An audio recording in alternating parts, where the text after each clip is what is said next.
নাহমাদুহু ওয়া নুসাল্লি আলা রাসূলিহিল কারীম। সম্মানিত উলামায়ে কেরাম ও আমার শ্রদ্ধেয় দর্শক এবং শ্রোতাবৃন্দ, আশা করি আপনারা লক্ষ্য করে থাকবেন, গতকাল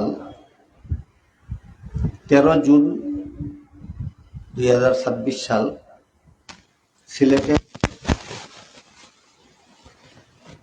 জামিয়া মাদানিয়া দারুল উলুম আঙ্গুরা মাদ্রাসার মাঠে আশ-শিহাব পরিষদের উদ্যোগে একটা সেমিনার অনুষ্ঠিত হয়েছে। সেই সেমিনারে আমি যে বক্তব্য প্রদান করেছিলাম, সেই বক্তব্য সম্পর্কে কে বা কারা মিডিয়াতে নিউজ প্রদান করেছে যে আমি ভুল বুঝে সেই বক্তব্য প্রদান করেছিলাম, তাই আমি আমার বক্তব্য প্রত্যাহার করে নিয়েছি। এই নিউজটা সম্পূর্ণ মিথ্যা, বানোয়াট এবং উদ্দেশ্য প্রণোদিত। আমি সেই বক্তব্য কারো উস্কানিতে নয়, কারো প্রদত্ত মিথ্যা তথ্যের ভিত্তিতে নয়, আমি সমস্ত তথ্য উপাত্ত যথাযথভাবে যাচাই করি আমি স্বেচ্ছায় সজ্ঞানে ঠান্ডা মস্তিষ্কে আমি সেই বক্তব্য প্রদান করেছি। আমি সেই বক্তব্য প্রত্যাহার করিনি। কাজেই যারা মিডিয়াতে প্রচার করে বেড়াচ্ছে যে আমি আমার বক্তব্য প্রত্যাহার করেছি, তারা মিথ্যাবাদী। আর আল্লাহ কুরআনে বলেছেন, লানাতুল্লাহি আলাইহিল কাযিবিন, মিথ্যাবাদীদের উপর আল্লাহর লানত। আরেকটা ব্যাপার হলো, এই বক্তব্যের পরে কোনো কুচক্রী মিথ্যাবাদী নয়, আমার কোনো হিতাকাঙ্ক্ষী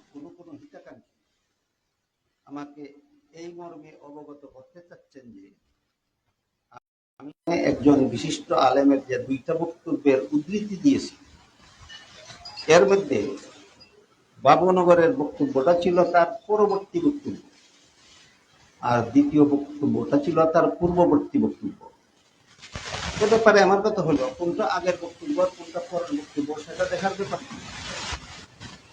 ব্যাপার হলো বক্তব্য দুইটা একটা আরেকটার বিরুদ্ধে, বক্তব্য দুইটা একটা আরেকটার সাথে সাংঘর্ষিক।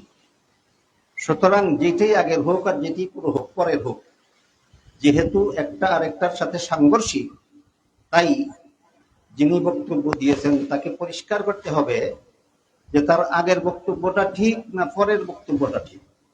আগেরটা ঠিক হলে পরেরটা প্রত্যাহার করতে হবে, পরেরটা সঠিক হলে আগেরটা প্রত্যাহার করতে হবে।